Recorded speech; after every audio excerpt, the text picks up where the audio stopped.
katauhan, purihin ang Panginoon.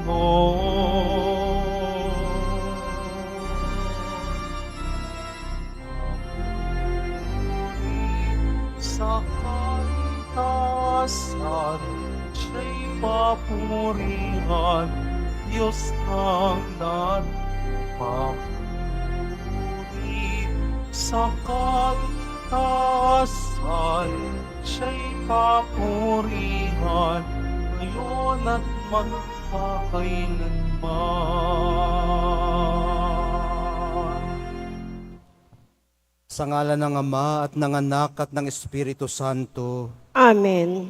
sumainyo ang Panginoon. At sumaiyo rin. Mga kapatid, tinipon po tayo bilang kaanib ng angka ng Diyos. Kaya dumulog tayo sa maawaing Panginoong nagpapatawad ng lubos. Sinugong tagapagpagaling sa mga nagsisisi, Panginoon, kaawaan mo kami. Panginoon, kaawaan mo kami. Dumating na tagapag-anyayang mga makasalanan ay magsisi, Kristo, kaawaan mo kami. Kristo, kaawaan mo kami. Nakaluklok ka sa kanan ng Diyos Ama para ipamagitan kami. Panginoon, kaawaan mo kami. Panginoon, kaawaan mo kami. Kaawaan tayo ng makapangyarihang Diyos. Patawarin sa ating mga kasalanan at patnubayan sa buhay na walang hanggan. Amen. Manalangin tayo. Ama naming makapangyarihan, si San Bernabeng puspos ng Espiritu Santo at pananampalatayang matibay ay sinabi mong ibukod upang gampanan ng pag-akit sa mga bansa.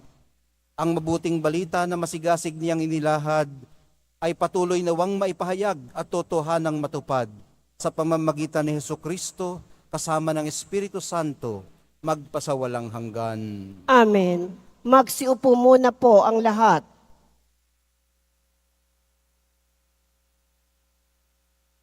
Pagbasa mula sa mga gawa ng mga apostol. Noong mga araw na iyon, maraming naniwala at nanalig sa Panginoon. Nabalitaan ito ng simbahan sa Jerusalem, kaya't sinugo nila sa Antioquia si Bernabe. Nang dumating siya roon at makita ang pagpapala ng Diyos sa kanila, siya'y nagalak at pinagpayuhan silang lahat na manatiling tapat sa Panginoon. Mabuting tao si Bernabe, puspos ng Espiritu Santo at matibay ang pananampalataya, kaya marami siyang nadala sa Panginoon. Nagpunta si Bernabe sa Tarso upang hanapin si Saulo, at nang kanyang matagpuan ay isinama sa Antioquia. 1 taong singkad silang nanatili roong kasama ng simbahan at nagturo sa maraming tao. At doon sa Antioquia, unang tinawag na Kristiyano ang mga alagad. May mga propeta at mga guro sa simbahan sa Antioquia. Kabilang dito sina Bernabe, Simeon na tinaguriang Negro, Lucio na taga Cirene, Saulo at Manaen, kababata ng tetrarkang si Herodes. Samantalang sila'y nag-aayuno at sumasamba sa Panginoon, sinabi sa kanila ng Espiritu Santo, ibukod ninyo sina Bernabe at Saulo. Sila'y hinirang ko para sa tanging gawaing inilaan ko sa kanila. Pagkatapos nilang mag-ayuno at manalangin, ipinatong nila sa dalawa ang kanilang mga kamay at sila'y pinayaon. Ang salita ng Diyos. Salamat sa Diyos. Panginooy nagliligtas sa tanang bansay na hayag. Panginoong nagliligtas sa tanang bansay na hayag. Umawit ng bagong awit at sa puon ay ialay. Pagkat yaong ginawa niya'y ay kahangahangang tunay. Sa sariling lakas niya at taglay na kabanalan, walang hirap na natamo, yaong hangad na tagumpay. Panginoong nagliligtas sa tanang bansay na hayag. Ang tagumpay niyang ito'y siya na rin ang naghayag. Sa harap ng mga bansay, nahayag ang pagliligtas. Ang pangako sa Israel, lubos niyang tinutupad. Panginoong nagliligtas sa tanang bansay na hayag. Tapat siya sa kanila at ang pag-ibig ay wagas. Ang tagumpay ng ating Diyos kahit saan ay namalas. Magkaingay na may galak, yaong lahat sa daigdig. Ang puon ay buong galak na purihin sa pag-awit. Panginoong nagliligtas sa tanang bansay na hayag.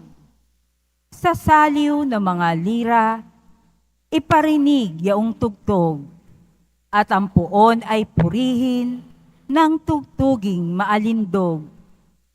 Tugtugin din ang trompeta, nakasaliw ang tambuli, magkaingay sa harapan ng puon na ating hari. Panginoong nagliligtas sa tanang bansay na hayag. Magsitayo na po ang lahat.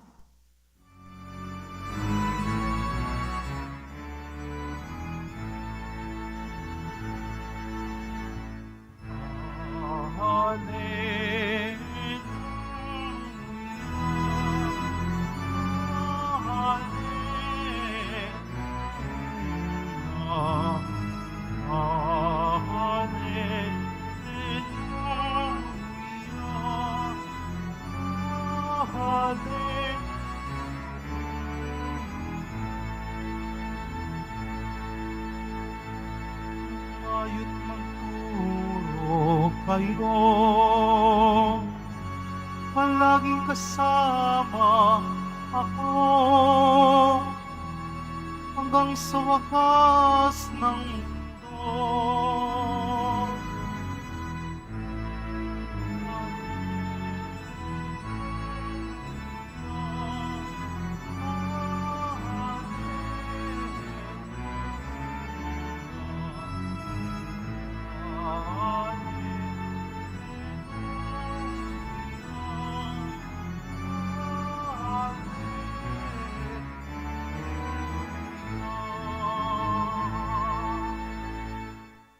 Sumainyo ang Panginoon.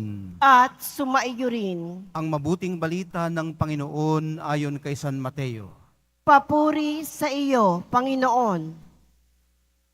Noong panahong iyon, sinabi ni Jesus sa kanyang mga apostol, humayo kayo at ipangaral ninyo na malapit ng maghari ang Diyos. Pagalingin ninyo ang mga may sakit at buhayin ang mga patay. Pagalingin ninyo ang mga kaitongin at palayasin ang mga demonyo. Yamang tumanggap kayo ng walang bayad, magbigay naman kayo ng walang bayad. Huwag kayong magdala ng salapi, maging ginto, pilak o tanso sa inyong mga lukbutan. Huwag din kayong magdala ng supot sa inyong paglalakbay, ni bihisan, pampalit na panyapak o tungkod, sapagkat ang manggagawa ay may karapatan sa kaniyang ikabubuhay. At saan mang bayan o nayon kayo dumating, humanap kayo ng taong karapat-dapat pakituluyan, at manatili kayo roon habang kayo'y nasa lugar na iyon. Pagpasok ninyo sa bahay, sabihin ninyo, maghari nawa ang kapayapaan sa bahay na ito. Kung karapat-dapat ang mga tao sa bahay na iyon, panatilihin ninyo sa kanila ang inyong bati, ngunit kung hindi, pawiin ninyo ito. Ang mabuting balita ng ating kaligtasan. Pinupuri ka namin, Panginoong Heso Kristo. Magsiupo muna po ang lahat. Ginugunita po natin ngayon si Apostol Bernabe. Isang mabuting tao, puspos ng Espiritu Santo, at matibay ang pananampalataya. Marami siyang nailapit sa Diyos dahil nga sa taglay niyang mga katangiang ito. Humayo sila ni Apostol Pablo para mas marami pa ang mailapit sa Diyos. Ang tema pong ito ng paghayo ay nanalaystay hanggang sa ebanghelyo natin ngayon. Pinahayo ang mga apostol para gawin sa mas marami pa ang ginawa ng mahal na pong Jesus Nazareno. Ang tinanggap po nilang walang bayad ay ibibigay nila ng wala ring bayad. Sa ganito pong paraan, nagmumultiply ang biyaya by paying it forward. Bago po yun, kung inyo pong napansin, bakit kaya nasa Tarso na uli si Apostol Pablo? Ang Tarso ay yung kanyang hometown. At Saulo na uli ang tawag sa kanya. Dahil nga naroon siya sa kanyang hometown, kilala siya doon bilang Saulo. Pinauwi po kasi siya ng mga superiors niya dahil nga para pa rin siyang si Saulo. Masyadong mainit. Baka nga naman mahihinog-hinog pa siya doon sa kanila sa mas kalmante at mas matiwasay na paraan ng pagpapahayag ng mabuting balita. Pero alam nyo, hindi po ito hinayaan ni Bernabe. Hindi niya hinayaan na tuluyang masubhang parang bagang pinuhusan ng tubig ang alab ng paglilingkod ni Apostol Pablo. Sinundo po niya siya at inilagay ang kanilang sarili kung saan kinakailangan ang maalab na pagpapahayag ng mabuting balita doon sa Antioquia, kung saan unang tinawag na mga Kristiyano ang mga alagad. Ganitong alab pa rin po ang kinakailangang taglay natin sa pangkasalukuyang pagmimisyon. Doon man ito sa malalayong lugar o sa sarili nating bayan, o kung dito lang, maalab pa rin, masigasig pa rin sana. Hindi po tayo maaaring magpakakampante at ipagkatiwala ng lahat sa Espiritu Santo ang gawain ng pagmimisyon. Kinakailangan pong gawin din natin ang ating bahagi, ang ating parte.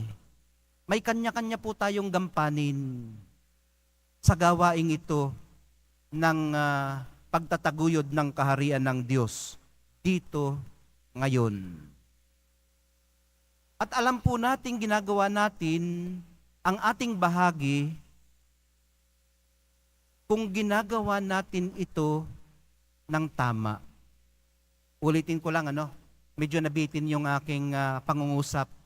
Alam po natin na ginagawa natin ang ating bahagi ng may paggabay ng Espiritu Santo kung ginagawa natin ito ng tama at masigasig. Hindi lukewarm, hindi complacent. Yun Okay. Namamalaya naman natin na siya nga ang nangunguna sa atin pagbukas tayo sa kanyang mga panukala. Kasi maaring ginagawa nga natin ang ating parte o ang ating bahagi sa ating misyon, pero iba pala ang nangunguna sa atin. Baka ang ating sarili o yung kasama pa natin sa ating sarili na hindi naman pala Espiritu Santo. So, malalaman natin kung siya nga ang nangunguna sa atin pag ang kanyang mga panukala ang ating isinasagawa. Yung pong sinasabi kong panukala, ito po yung promptings ng Holy Spirit. At nadidiscern po natin o nakikilatis po natin ang promptings ng Holy Spirit sa pamamagitan ng pananalangin. Ito po yung ginawa nung mga nagsugo kina Barnabas, kina Bernabe. Nanalangin muna sila. At hindi lang sila nanalangin, nag-ayuno pa sila bago nila ipatong ang kanilang mga kamay sa mga ulo ni na Bernabe at Saulo para isugo sa misyon sa Antioquia. Mga kapatid, sa tulong po ng humihikayat sa atin, ng humihimok sa atin at gumagabay ang Espiritu Santo, makilatis nawa nating mabuti at malinaw kung saan niya tayo ninanais ipadala. At sa pagtanggap po natin ng banal na Eucharistia, lalo nawang mapag-alab ang ating sigasig sa pagsunod sa Kanya. At lalo na tayong maging faithful sa ating tinatawag na fundamental option. So, ibig sabihin, hindi naman lahat ay hinihikayat na mapapunta sa pinakamalalayong lugar para magmisyon. Lalo na nga kung ikaw ay isang ina o isang ama at ang iyong mga anak ay maliliit pa, baka ang iyong misyon ay doon sa iyong tahanan. At hindi naman lahat ng nagnanais sumunod sa Kanya ay ipinadadala niya sa malalayong misyon. Meron ngang isang napagaling niya, di ba? Inalihan ng maraming masamang espiritu, napagaling niya, gustong sumunod sa Kanya. Gusto palang sumama sa Kanya, pero hindi niya isinama. Pinauwi siya. Pero hindi nangangahulugan na wala na siyang misyon at hindi nangangahulugan na hindi na siya makasusunod. Ang misyon niya doon sa sarili niyang sambahayan at sambayanan. Magpatotoo doon ng kabutihan at kagandahang loob ng Diyos. Mga kapatid, ang biyaya nawang ito ng kalinawan sa ating mga sari-sariling bukasyon ang matanggap natin sa pagtanggap natin ng banal na Eucharistia.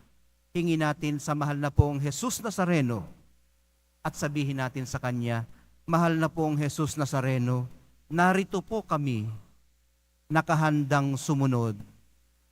Isugo niyo po kami kung saan ninyo ibig.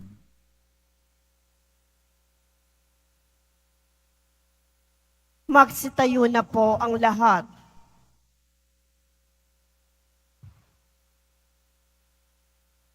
Minamahal kong mga kapatid, manalangin po tayo sa Diyos Ama na nagnanais na ang lahat ng tao ay maligtas at makabatid ng katotohanan.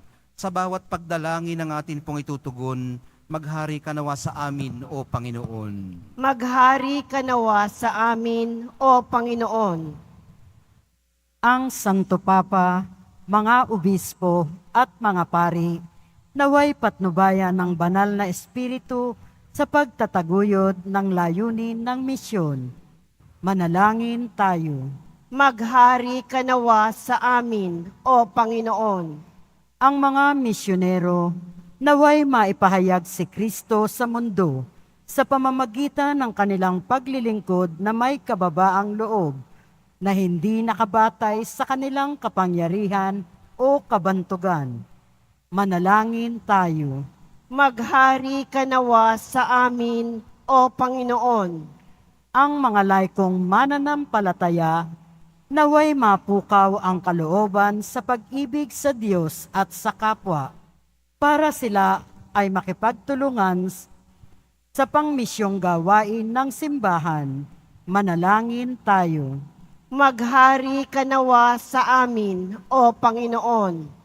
Ang mga Kristiyano, naway makaunawa sa kanilang pananagutang palaganapin ang mabuting balita ng kaligtasan sa lahat ng tao. Manalangin tayo. Maghari ka nawa sa amin, O Panginoon.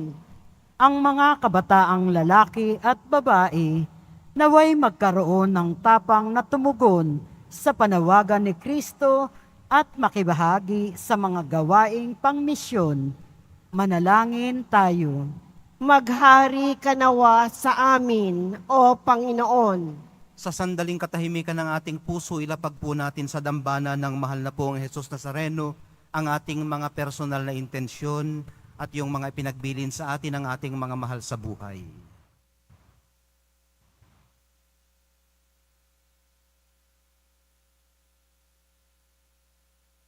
Manalangin tayo. Maghari ka nawa sa amin, O Panginoon. Ama naming Diyos, kalooban mo na maipahayag at maitatag ang iyong kaharian sa lahat ng dako. Sa pamamagitan ni San Barnabe, marapatin mong maging mabunga ang aming pagsisikap na mapalaganap ang iyong kaharian. Hinihiling po namin ito sa pamamagitan ni Kristo na aming Panginoon. Amen. Magsiupo po ang lahat.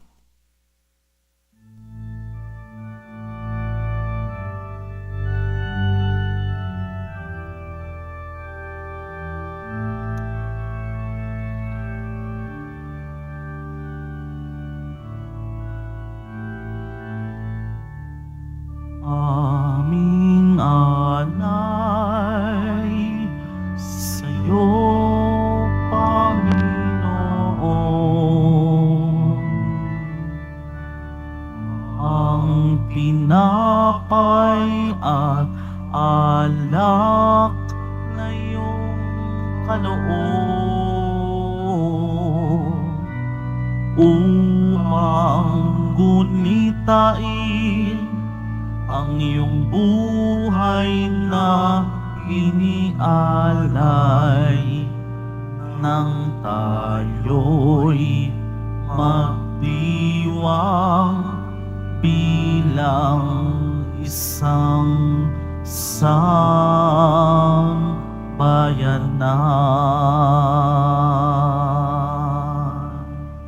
Magsitayo na po ang lahat. Manalangin po kayo mga kapatid upang itong ating paghahai kalugdan ng Diyos Amang makapangyarihan. Tanggapin nawa ng Panginoon itong paghahain sa iyong mga kamay, sa kapurihan niya at karangalan, sa ating kapakinabangan at sa buong sambayanan niyang banal.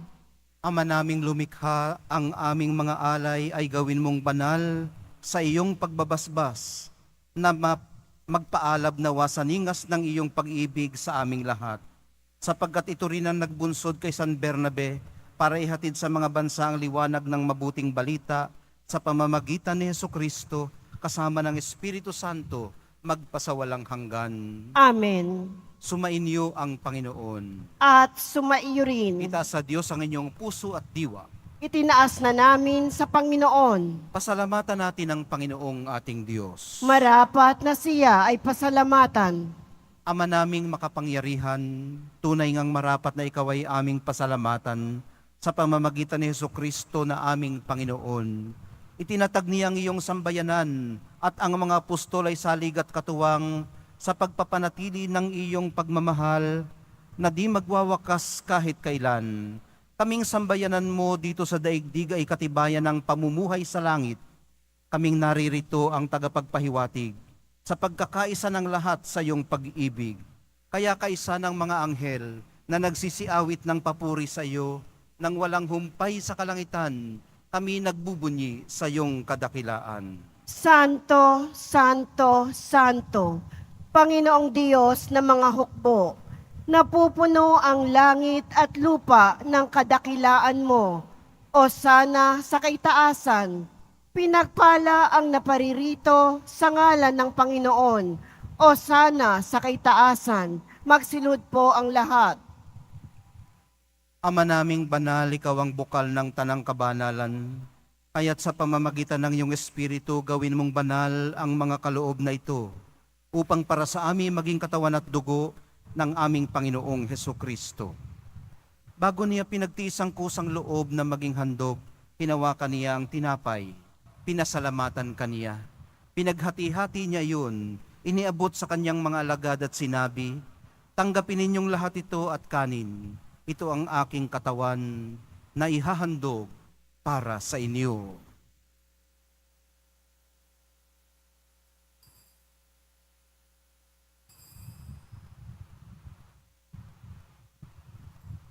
Gayon din naman nung matapos ang hapunan, hinawakan niya ang kalis. Muli kanyang pinasalamatan. Iniabot niya ang kalis sa kanyang mga alagad at sinabi, "Tanggapin ninyong lahat ito at inumin. Ito ang kalis ng aking dugo, ng bago at walang hanggang tipan. Ang aking dugo na ibubuhos para sa inyo at para sa lahat.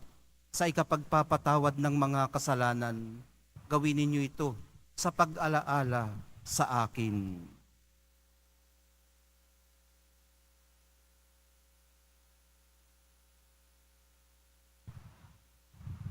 Magsitayo na po ang lahat. Ipagbunyi natin ang misteryo ng pananampalataya. Si Kristo'y namatay, si Kristo'y nabuhay, si Kristo'y babalik sa wakas ng panahon. Ama, ginagawa namin ngayon ang pag-alala sa pagkamatay at muling pagkabuhay ng iyong anak. Kaya't iniaalay namin sa iyo ang tinapay na nagbibigay buhay at ang kalis na nagkakaloob ng kaligtasan. Kami nagpapasalamat dahil kami iyong minarapat na tumayo sa harap mo para maglingkod sa iyo. Isinasamo namin kaming magsasalo-salo sa katawan at dugo ni Kristo ay mabuklod sa pagkakaisa sa pamamagitan ng Espiritu Santo. Ama, lingapin mo ang iyong simbahang laganap sa buong daigdig. Puspusin mo kami sa pag-ibig, kaisa ni Francisco na aming Papa at ni Jose na aming Obispot ng Tanang Kaparian. Alalahanin mo rin ang mga kapatid naming nahimlay nang may pag-asang sila'y muling mabubuhay, gayon din ang lahat ng mga pumanaw. Kaawaan mo sila at patuloyin sa iyong kaliwanagan. Kaawaan mo at pagindapatin kaming lahat na makasalo sa iyong buhay na walang wakas. Kaisa ng mahal na Birheng Maria na ina ng Diyos, ng kabiyak ng puso niyang si San Jose, kaisa ng mga apostol, ni San Juan Bautista, ni San Bernabe, at ng lahat ng mga banal na namuhay dito sa daigdig ng kalugod-lugod sa iyo. Maipagdiwang nawa namin ang pagpupuri sa ikararangal mo sa pamamagitan ng iyong anak na aming Panginoong Hesukristo. Sa pamamagitan ni Kristo, kasama niya at sa Kanya, ang lahat ng parangal at papuri ay sa iyo, Diyos Amang makapangyarihan, kasama ng Espiritu Santo, magpasawalang hanggan. Amen. Sa tagubili ng mga nakagagaling na utos at sa turo ni Jesus, na Panginoon natin at Diyos, ipahayag po natin ng lakas loob. Ama namin, Sumasalangit ka, sambahin ang ngalan mo, mapasa amin ang kaharian mo, sundin ang loob mo, dito sa lupa para nang sa langit. Bigyan mo kami ngayon ng aming kakanin sa araw-araw, at patawarin mo kami sa aming mga sala para ng pagpapatawad namin sa nagkakasala sa amin, at huwag mo kaming ipahintulot sa tukso at iadya mo kami sa lahat ng masama. hinihiling po namin kami iadya sa lahat ng masama, pagkalooban ng kapayapaan araw-araw, iligtas sa kasalanan at ilayo sa lahat ng kapahamakan, samantalang aming pinananabikan ang dakilang araw ng pagpapahayag ng tagapagligtas naming si Hesukristo. Sapagkat iyo ang kaharian at ang kapangyarihan at ang kapurihan magpakailanman. Amen. Panginoong Hesukristo, sinabi mo sa iyong mga apostol, kapayapaan ang iniiwan ko sa inyo, ang aking kapayapaan ang ibinibigay ko sa inyo. Tunghayan mo ng aming pananampalataya at huwag ang aming pagkakasala. Pagkalooban mo kami ng kapayapa at pagkakaisa ayon sa iyong kalooban, kasama ng Espiritu Santo, magpasawalang hanggan. Amen. Ang kapayapaan ng Panginoon ay laging sumainyo. At sumaiyo rin. Magbigayan po kayo ng kapayapaan sa isa't isa.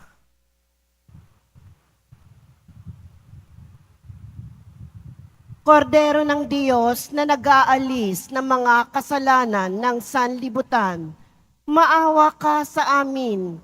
Kordero ng Diyos na nag-aalis ng mga kasalanan ng sanlibutan. Maawa ka sa amin. Kordero ng Diyos na nag-aalis ng mga kasalanan ng sanlibutan. Ipagkaloob mo sa amin ang kapayapaan. Magsilud po ang lahat. Ito ang kordero ng Diyos. Ito ang nag-aalis ng kasalanan ng sanlibutan. Mapalad ang mga inaanyayahan sa kanyang piging. Panginoon, hindi ako karapat-dapat na magpatuloy sa iyo. Ngunit sa isang salita mo lamang ay gagaling na ako.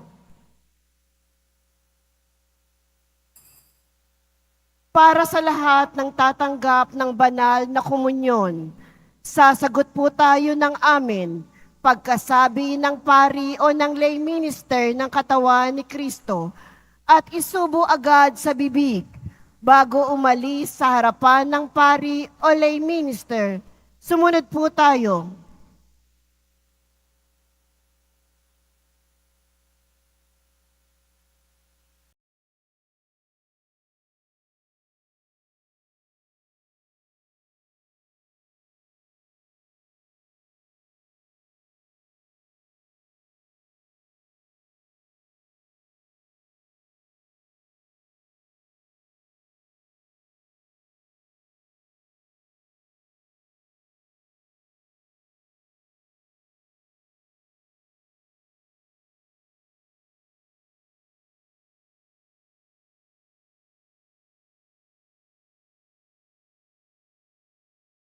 Magsitayo na po ang lahat.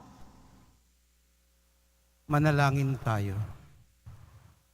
Ama naming mapagmahal, kaming tumanggap sa banal na pakikinabang ay nakikiusap sa iyo na ang aming pinagsaluhan sa paggunita sa Apostol San Bernabe ay maganap ng hayagan sa aming buhay sa pamamagitan ni Jesucristo kasama ng Espiritu Santo magpasawalang hanggan. Amen.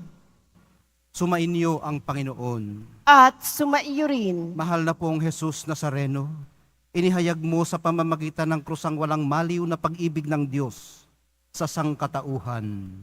Pakinggan mong kahilingan ng iyong angkan na nagsusumamo sa iyo. Makamtanawa nilang iyong katugunan at tanggapin ang kasagutan na may utang na loob na tinatanaw. Basbasan din po ninyo ang daladala nilang mga imahen at dasalan sa pamamagitan ng bendisyon na ito. Naway maalala nilang mga pangako nila noon sa binyag na ikaw ang kanilang iibigit paglilingkuran bilang Panginoon magpasawalang hanggan. Amen. Pagpalain kayong lahat ng makapangyarihang Diyos, Ama, Anak, at Espiritu Santo. Amen. Humayo kayong taglay ang kapayapaan ng Poong Jesus Nazareno. Salamat sa Diyos.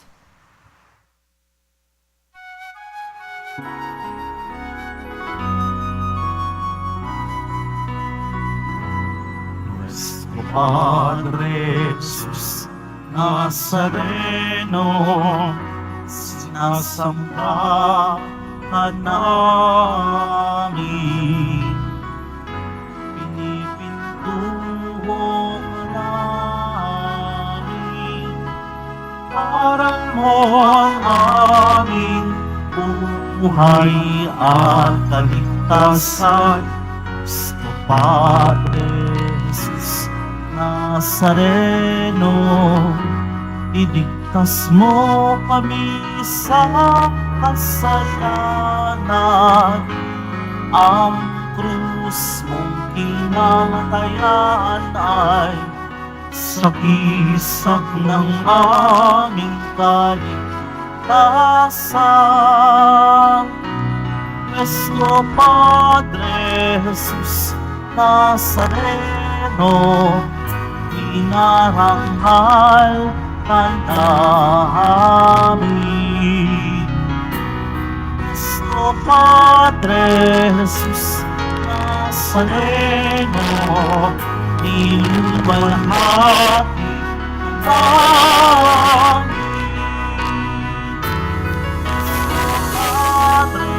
Jesus Nazareno, inarangal ka namin.